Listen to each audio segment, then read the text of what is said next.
Oh, being raised a Christian in America. Years ago, when Elijah Muhammad was alive, his advocacy was that white people are devils.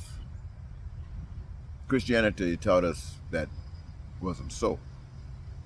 Not that Christians weren't devils, just that they just didn't call themselves devils. And so my understanding allowed me to accept the fact that all people could be evil, or any one amongst all groups could be evil, or could be righteous and wonderful and kind and loving. That's what I always believed, and I thought most people believed that. Most of the people in America believed that. I knew uh, the white people who were doing all evil things to black people were just evil sinners. Those hell bent with the possibility of change. It's almost like a devil has bond beyond change. And so it never dawned on me until most recently in my late years of life. I mean, I've seen a lot of things. But I see a man, ex-president of the United States, come into this office. And everything that we were taught, black people at least, was Christian, that was good and kind and caused peace and justice and all that kind of stuff and love. And that doing the opposite would create, if opportunities for hatred and racism and bigotry and all that ugly stuff that caused war. That's what we were basically taught. And then here, the 41st president of the United States come on the scene. And just coming on the scene, the spirit of this man gave permission for those who had harnessed this evilness within their own being, but for reason of the law, tried to keep it at bay, now felt liberated to allow that to happen. So when you come out and you see people lie, and then you see other people jump and bag that lie, when you see all of these ugly, evil, hatred things, like taking away people's rights, like taking away people's land, like you see these people embracing that, and they get on TV.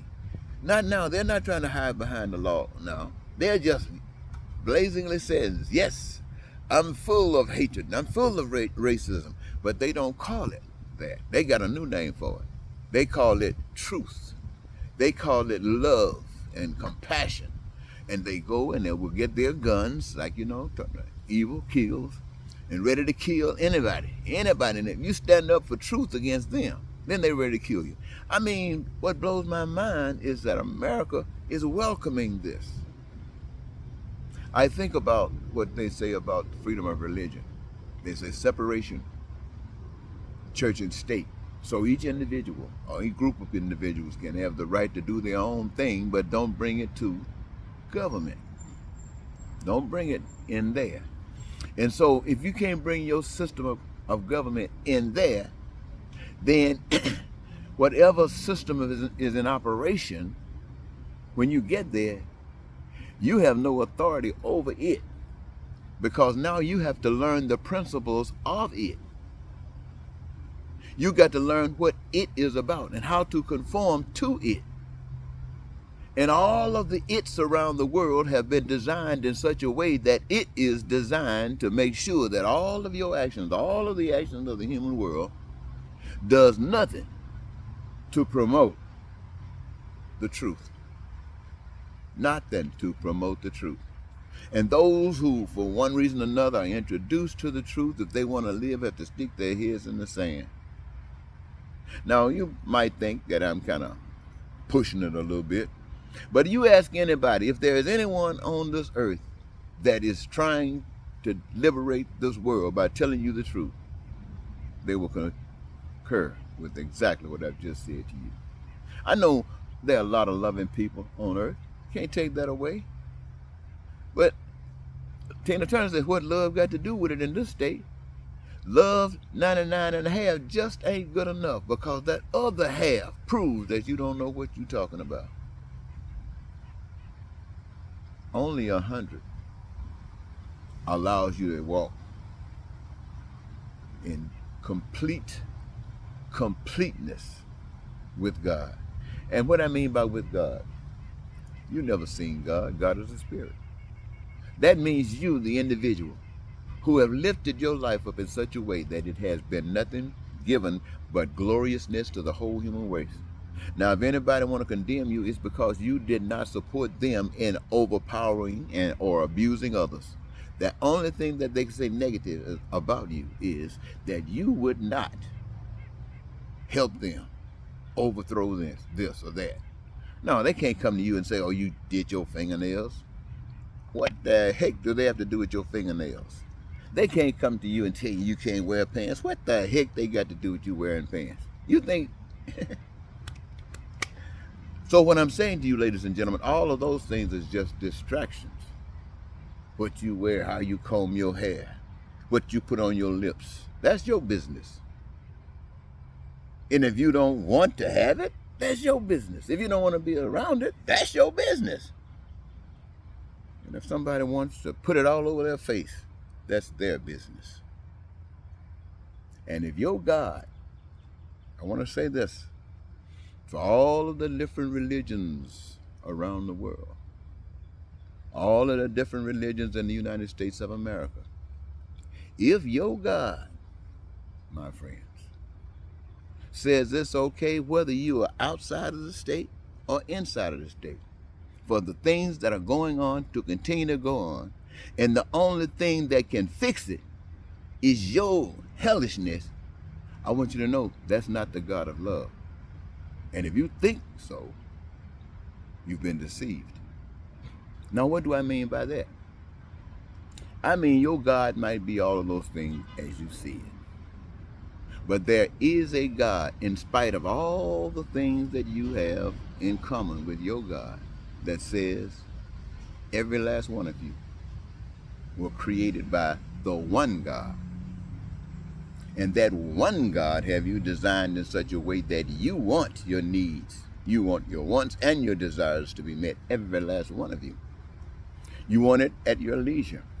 That basically means that the things that you, the people, do, coming on this earth when there was nothing but resources, and you had the opportunity to exercise your gifts in the process of creating things, and basically the things that you need for survival, like food and clothing and shelter and education and healthcare, and then transportation, and all these things come in to help you be more efficient in other things that you begin to imagine, and your mind and your hands say, let's do. And what are you doing? You're using the resources that have been given to us by the same power that put us here to feed the needs that we have so they can be satisfied. And we institute ourselves. And yes, the needs are being met. And who are they being met for? Or why is the resources for? For every individual on this earth that needs, wants, and desire it when they want it. That's what it's all about, ladies and gentlemen. That is a God of everybody. And it does not require that you lie. Does not require that you cheat or steal just to make sure that you get yours, because you are only concerned about you and yours living. Well, I want to say to you, the God of love understands that. The God of love knows what it means to be misled. The God of love knows that if a guy like Alex Jones can jump on television and the system is designed in such a way that he can spread one of the biggest bogus lies that you ever heard about a slaughter at schools in Columbine, and these kids who have been identified as victims of some hateful stuff. And he says it's all a game, that they are they are like on the stage, actors. For what purpose? so he could sell stuff and become a millionaire, using it to mislead you, the public. If he can do that, and can get away with it, lies, which is an example of the same lie that some president told when he started saying somebody else is trying to steal an election that he himself was trying to steal. And by awakening these people who would see him kill somebody in the street and then not complain, those who had said, "We are they," got behind him, and right now is rocking the boat, rocking the boat, rocking the boat. And the ultimate victory is this, ladies and gentlemen. What those guys are doing, for those who know it, all of it is wrong.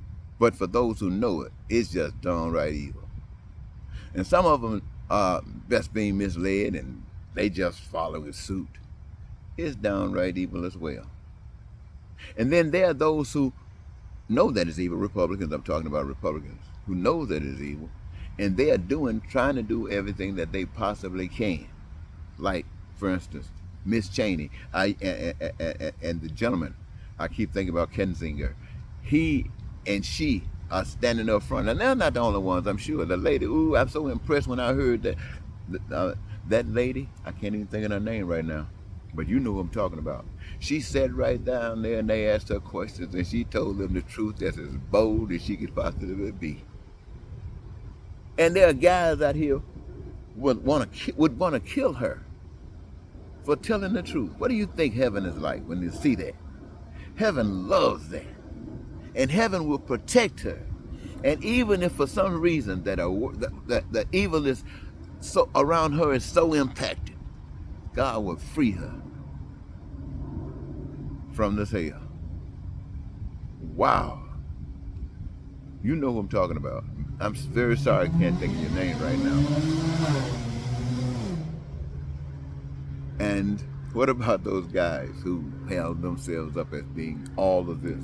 Big shot lawyers, big shot this, all into this and all into that. And now you're looking at them, knowing that they are nothing but evil little minions, following the dictates of one that's deranged and seemingly, just look like it by his actions. He might just be totally insane, just deceiving people so he can get what he wanted. Just like Alex Jones got what he wanted. But coming back to hunt Alex Jones, when to turn it loose. And this guy here couldn't turn it loose. I mean, he's been so he just can't turn it loose. He just can't. He put himself in a position that if he can't take over, he's destroyed. And so what it means for his survival, to hell with America. So I want you to know what I'm thinking. You take from it what you want. I'm not going to try to ask you to do anything. I'm not going to even ask you to think about anything. I just want to share my thoughts with you on this. And I want to thank you so very much for giving me your time. Until next time, Eddie Marcus saying goodbye.